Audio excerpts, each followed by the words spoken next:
cambio cuantitativo o estimula o inhibe la acción de otro fármaco. Interacción. ¿Qué debe haber o qué hay en toda interacción? Hay un fármaco que es modificado, llamado fármaco interferido, y un fármaco que va a modificar, que actúa como precipitante o desencadenante, llamado fármaco interfiriente. ¿De acuerdo? Bueno, nosotros también lo que vamos a estudiar aquí, buscamos algunos tipos de interacciones con la finalidad de mejorar o potenciar los efectos o beneficios.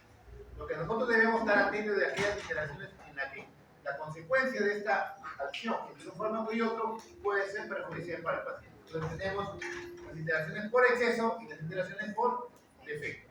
Cuando el fármaco interferido incrementa su acción, podemos hablar por exceso, porque aparecen los efectos adversos. Y cuando el fármaco interferido disminuye su efecto, su concentración mínima eficaz, o baja la concentración mínima normal eficaz, hablamos que hay una respuesta insuficiente. Entonces, ¿cuáles son los factores que van a intervenir en la aparición de interacciones farmacológicas? Dependiendo del fármaco, podemos hablar de la dosis administrada, la cronología de la administración, puede ser que un fármaco aparece en la mañana y el otro fármaco en la noche, pero por ahí, no, mejor me lo tomo los dos juntos, ya varía el intervalo más terapéutico. Los que son relacionados con el paciente, la funcionalidad hepática o renal. Si el paciente tiene una falla renal, una falla hepática, el otro fármaco puede ser que actúe aumentando su concentración plasmática o compitiendo por algún tipo de farmacocinético. Tenemos las de carácter farmacéutico, farmacocinético y farmacodinámico. Cuando hablamos de carácter farmacéutico, incompatibilidades tipo físico-químico.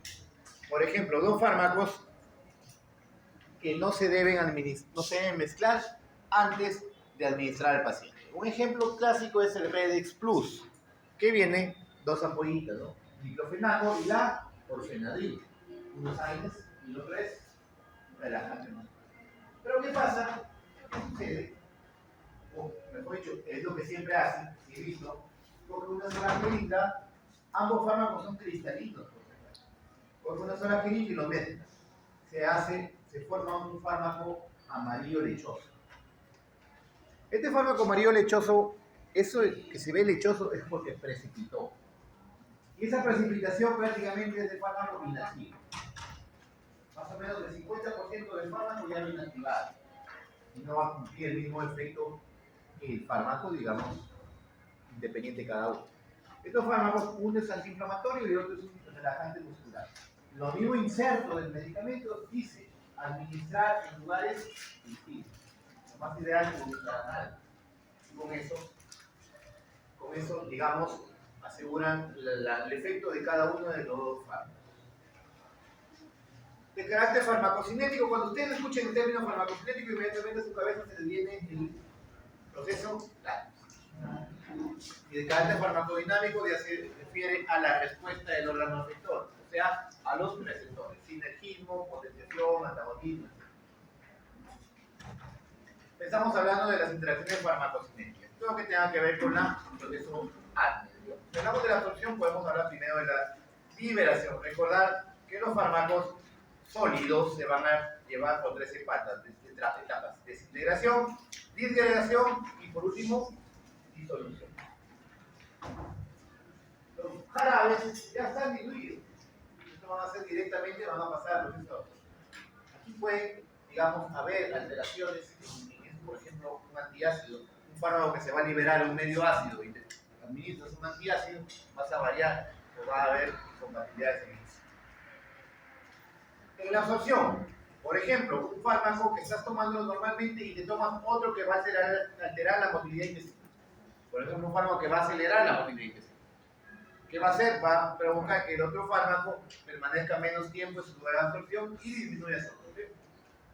Efectos en la luz intestinal, modificaciones del pH, formación de complejos insolubles. Por ejemplo, por ahí alguien se peleó con la enamorada y se toman 50 tabletas de alprazolam para estaba decepcionado.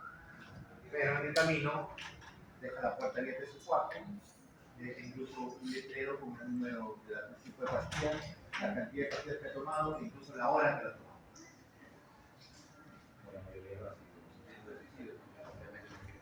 Entonces, si han pasado menos de 2 horas, puedes utilizar el carbón activado. El carbón activado forma complejos insolubles con el tóxico del fármaco y es eliminado sin poder absorber. Otro ejemplo tenemos la leche con la avena. La leche contiene calcio, gran cantidad de calcio. Y la avena contiene una sustancia llamada fitato. Cuando estos fitatos se unen con el calcio, forman los fitatos de calcio que son complejos insolubles. No se va a absorber. Breves palabras, cuando mezclas la avena con la leche, muy bien, sabe muy bien, pero es como si tomaras leche sin calcio. Todo se lo quela la avena. Competición por los mecanismos de absorción, por unos canales o otros. Otro tipo de interacciones farmacocinéticas que se puede dar entre la distribución. Un fármaco, por ejemplo, el fármaco interfiriente, va a desplazar al fármaco interferido de las proteínas plasmáticas. ¿Y qué pasa con este fármaco interferido? Aumenta su fracción libre. ¿Qué pasa si aumenta su fracción libre? Aumenta.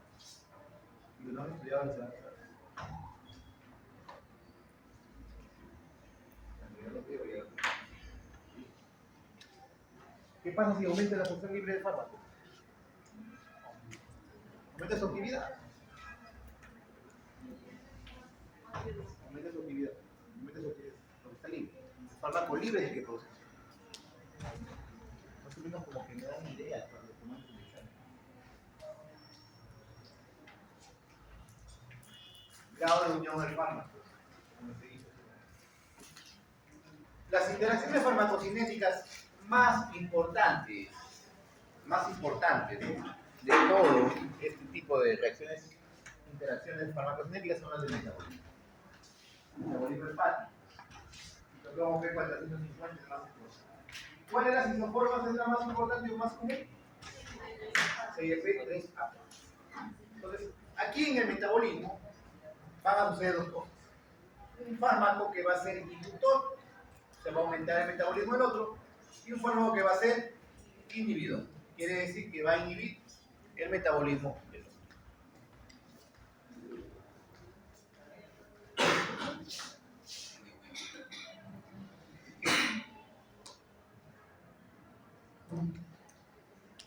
Si hablamos de un fármaco inductor, suponamos, el fármaco A es un inductor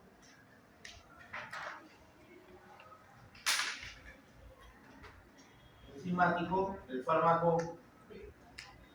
¿Qué pasa con el fármaco B?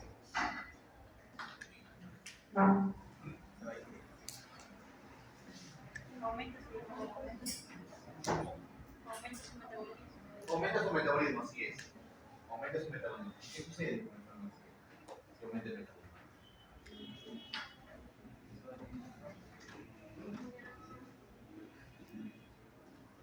¿Cómo? Parece Batman que no le ha oído. Ah, sí, escucha nadie. ¿Cómo? Novoa Galvez. ¿Qué pasa con el fármaco B?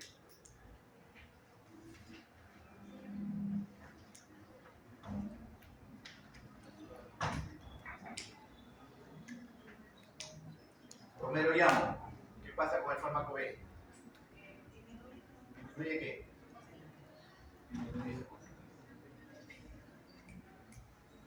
Y por ende, disminuye su actividad. Recuerden la curva farmacocinética. ¿Qué pasa si el fármaco baja la concentración mínima eficaz? Disminuye su actividad. Porque el fármaco normalmente a una dosis, como les dije, un fármaco normal, ustedes toman un fármaco, aumenta, llega a una concentración máxima y luego por el aclaramiento empieza a disminuir, ¿no? Pero si ustedes dan un fármaco que es inductor de este fármaco B, que llega hasta un pico máximo, inmediatamente aumenta su metabolismo, la curva cae y disminuye su concentración, disminuye su actividad. Sucede lo contrario, el fármaco C es un inhibidor enzimático del fármaco D. ¿Qué pasa con este fármaco D? aumenta su concentración, aumenta su actividad. ¿Y qué pasa si esa actividad, esa concentración aumenta y atraviesa la concentración mínima tóxica? Aparecen las reacciones adversas, los efectos adversos. La toxicidad del fármaco, a pesar que has tomado una dosis normal, pero el otro fármaco hizo que su metabolismo disminuya, porque es inhibidor, disminuyó el metabolismo, aumentando su actividad y apareciendo las reacciones adversas. Ejemplo, la warfarina, que es un anticoagulante, un estrecho margen terapéutico. Si la warfarina es un anticoagulante, la función es mantener anticoagulada y evitar la formación de trombos, ¿no?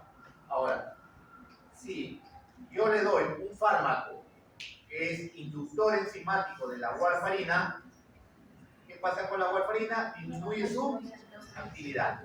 ¿Qué pasa con el paciente? ¿Qué le puede producir? La formación de coágulos, de trombos, ¿no?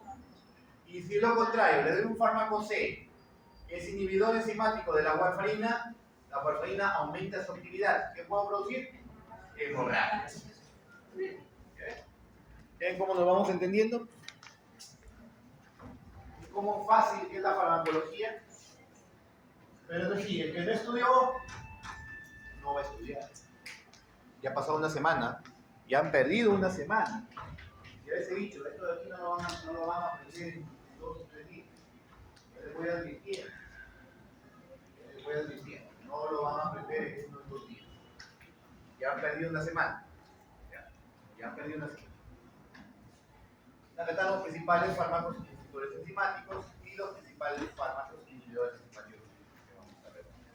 Tenemos interacciones a niveles de excreción.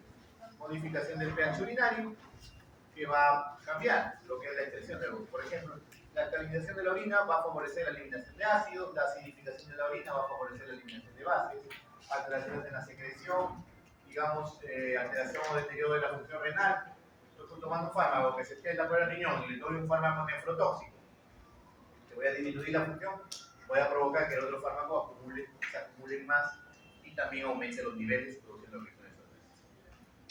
Lo mismo que estamos hablando acá a niveles de alteración de pH renal, que es lo mismo que hablamos de la renal. Interacciones farmacodinámicas. Aquí sí podemos hablar de lo que es el sinergismo, que es cuando un fármaco va a estimular la acción del otro. Tenemos 3 tipos: de sumación, de potenciación y de facilitación. Cuando hablamos de sinergismo de sumación, el nombre lo dice: suma, adición. ¿Ya? Algunos autores llaman sinergismo de sumación, otros lo llaman sinergismo de adición. Son sinónimos. Suma es igual a adición. Te digo eso porque una vez tomé un examen en donde puse sinergismo de adición, vino un alumno a reclamarle que eso no le enseñaron. Y yo digo, ¿y adición no es lo mismo que suma? No me enseñaron ello. Entonces, el efecto farmacológico en este, como el mismo nombre dice, sumación, suma. El efecto farmacológico no es nada más y nada menos que la suma de ambos. La suma de ambos. Efecto 1 más efecto 2 igual a efecto 3. ¿En qué caso se da? Cuando ambos fármacos son agonistas. ¿Qué quiere decir? Tienen la misma afinidad y la misma actividad en un receptor. ¿Qué quiere decir? Que actúan en el mismo receptor. Simplemente la función es que uno va a tratar de llenar los receptores que el otro no lo ha llenado. Les doy un ejemplo. El naproxeno y el paracetamol. Ambos inhiben la síntesis de prostaglandina. El naproxeno tiene mayor afinidad con los receptores, digamos, con la COX periférica, que es central.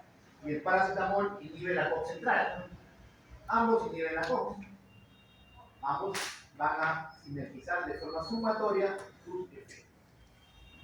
Eso se llama, como dije, el sinergismo de sumación o de adición. Efecto 1 más efecto 2 igual efecto 3. Sinergismo de potenciación. Aquí el efecto combinado es mayor que la suma. ¿Qué quiere decir? Efecto 1 más efecto 2, efecto mayor que 3. Presten atención. La característica de esto es que no sean agonistas. ¿Qué quiere decir? Que que no van a actuar en el mismo receptor. Actúan en receptores diferentes, pero van a producir el mismo efecto. ¿Qué quiero decir acá? Distinto mecanismo de acción, mismo efecto. ¿Ya? Distinto mecanismo de acción, mismo efecto. Les pongo de ejemplo. El paracetamol. Ya les dije hace un momento. Inhibe los AINES. Inhibe la síntesis de prostaglandinas. Inhibe el paracetamol. El tramadol. Agonista MUM. Diferentes mecanismos de acción. ¿Y qué efecto tienen ambos? Analgésicos. O sea, tienen distintos mecanismos. Mismo efecto. A eso también se le llama sinergismo multimodal, porque están actuando en distintos sitios y el efecto es el mismo. Nosotros en anestesia, por ejemplo, en un hospital inmediato utilizamos lo que se llama analgesia multimodal. No solamente utilizo un AINES con opioides, puedo utilizar el tramadol, la morfina, que son opioides, utilizo un AINES como el metamizol, puedo utilizar el ketorolaco, ketoprofeno, son AINES. Puedo utilizar junto con ellos la lidocaína, que es un bloqueador de los canales de sodio, a dosis bajas, endovenoso, es un analgésico. La ketamina es un anestésico endovenoso que a dosis bajas tiene acción analgésica y actúa en los receptores, inhibe los receptores NMDA. Por lo tanto, son 4 distintos mecanismos de acción. Y el efecto es el mismo. Por lo tanto, estamos hablando de un sinergismo de potenciación. Otro ejemplo que les ven acá, al asociar el trimetoprim con el sulfamethoxazol. Ambos son antibióticos, pertenecen al grupo de las sulfas. Cuando se unen, forman un fármaco o un compuesto llamado cotrimoxazol. ¿Cuál es el efecto de ambos? Inhibir la síntesis de ácido fólico. Ese es, digamos, su efecto. Pero ambos tienen distintos mecanismos de acción. Porque el sulfamethoxazol inhibe o bloquea la enzima llamada dihidroteroato sintetasa. Y el trimetoprim inhibe la enzima dihidrofolato reductasa. Ambos tienen el mismo efecto, pero actúan en diferentes concepto sinergismo de potenciación. Tenemos el sinergismo de facilitación. El término lo dice, facilitar. ¿Qué quiere decir? Un fármaco es agonista, un fármaco tiene actividad y el otro tiene actividad cero. Pero cuando se unen, mejora la actividad de ese fármaco. O sea, 1 más 0 mayor que 1. Le doy un ejemplo. Paciente con una herida grande que vas a demorar en curar, vas a demorar por una herida grande.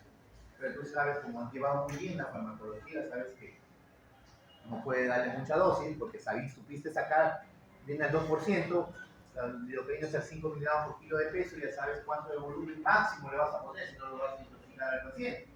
¿No? Sacaron el cálculo así mentalmente, ya. Entonces ahora te dices cuenta, no, me va a faltar lidocaína, y ahora, ¿cómo hago? Me toca inmediatamente, como llevé muy bien también farmacología, puedo utilizar un fármaco que va a mejorar la acción de la lidocaína, que es la epinefrina o adrenalina. ¿La adrenalina tiene efecto anestésico? No, es un vasoconstrictor, un taquicardizante, inotrópico, pero no tiene efecto anestésico. Pero cuando lo unes con la lidocaína, ¿qué hace? Hace una vasoconstricción en los vasos, disminuyendo la velocidad de absorción de la lidocaína. Por lo tanto, ¿qué va a mejorar? Va a aumentar el tiempo de que va a permanecer la lidocaína en la zona donde estás suturando. Y si va a aumentar el tiempo, te va a dar más tiempo para suturar sin aumentar la dosis, sin volver a colocar. Entonces, ¿qué está haciendo ahí? Efecto de la lidocaína como anestésico, 1. Efecto de la adrenalina como anestésico, 0. Pero están mejorando o potenciando este efecto. Entonces, 1 más 0, mayor que 1. Así de fácil, así de simple la farmacología. Otro ejemplo. ¿Quién no ha tomado por ahí alguna vez en su vida amoxicilina más ácido clavulante? O han visto que lo tomamos por ahí. La amoxicilina es un antimicrobiano perteneciente a qué grupo, Carolina? Beta-lactámico, muy bien, recién aprendido. Es un beta-lactámico cuyo mecanismo de acción es inhibir la síntesis de pared bacteriana. ¿En qué? Específicamente en el proceso de la transcripción. Es un mecanismo de acción, pero es destruido en algunas bacterias por las beta-lactamasas. Entonces, ¿qué hace el ácido clavulánico? Por sí solo no tiene efecto antibacteriano. Pero ¿qué es lo que hace? Inhibe esta beta-lactamasa. Entonces, al unirse a la amoxicilina y al inhibir la beta-lactamasa, mejora la actividad de la amoxicilina. Aumenta el espectro y evita que sea degradada. Entonces, ahí vamos a ir. El efecto antimicrobiano de la amoxicilina es 1. Del ácido clavulánico, 0.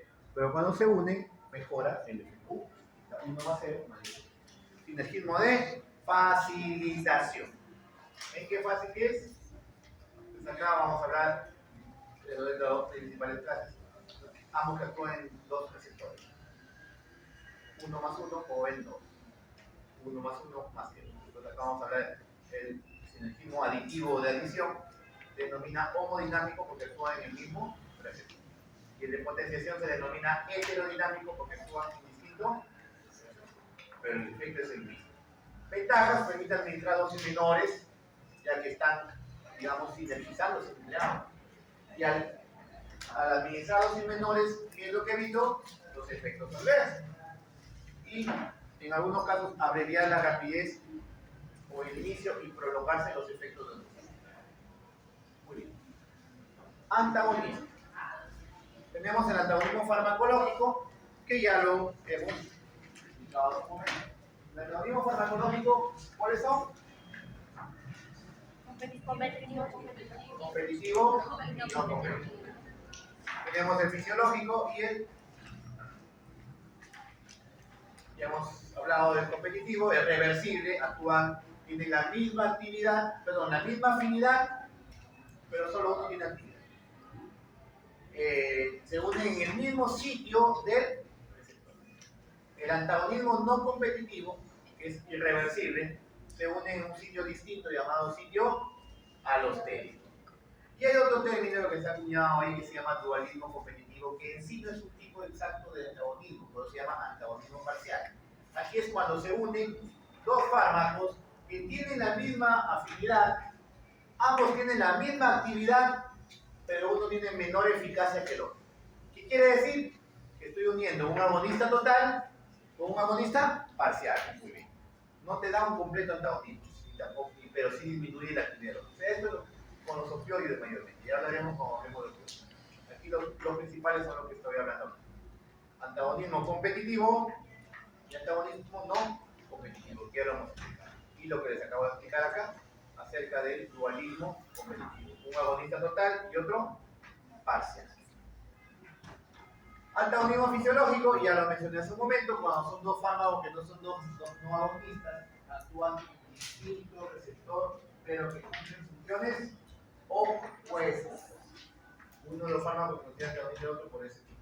Entonces, aquí tenemos de ejemplo lo que les he mencionado, la adrenalina, que es un antagonista fisiológico de la histamina. Antagonismo químico, que también les mencioné, por neutralización, un fármaco neutraliza o bloquea otro. Por ejemplo, les mencioné hace un momento la heparina, que es bloqueado por su antagonista, que es la protamina. ¿Qué tipo de antagonismo tiene? Antagonismo químico o de neutralización. El término antidotismo que ven aquí se refiere al antagonismo en caso de venenos o tóxicos.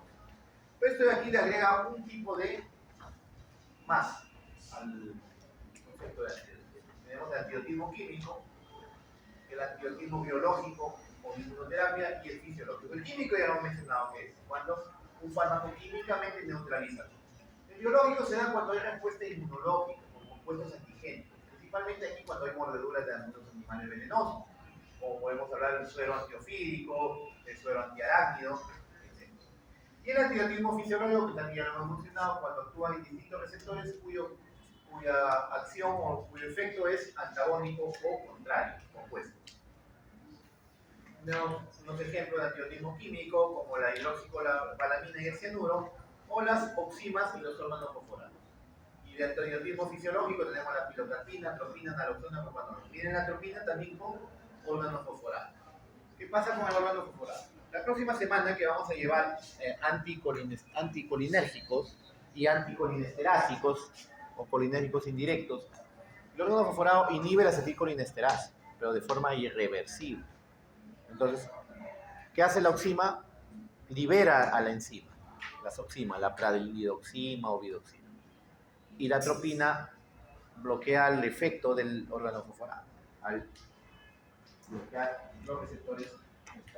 La próxima semana que hablemos sobre colinérgicos y anticolinérgicos, te lo voy a explicar más detallado. ¿De acuerdo? Tipo de antiotismo, bueno, aquí tenemos unos ejemplos: la adrenalina, en caso de picadura de un la atropina en caso de un trabajo para mamatos, el etanol en caso de intoxicación por alcohol metílico venal, la acetilcisteína en caso de paracetamol, la glucosa hipertónica en caso de paciente que se tomó una sulfonilurea o una insulina que tuvo una hipoglicemia severa, el carbón activado que forma complejos insolubles, la hidroxicobalamina, inducción por cianuro y derivados. ¿Preguntas? ¿No hay preguntas?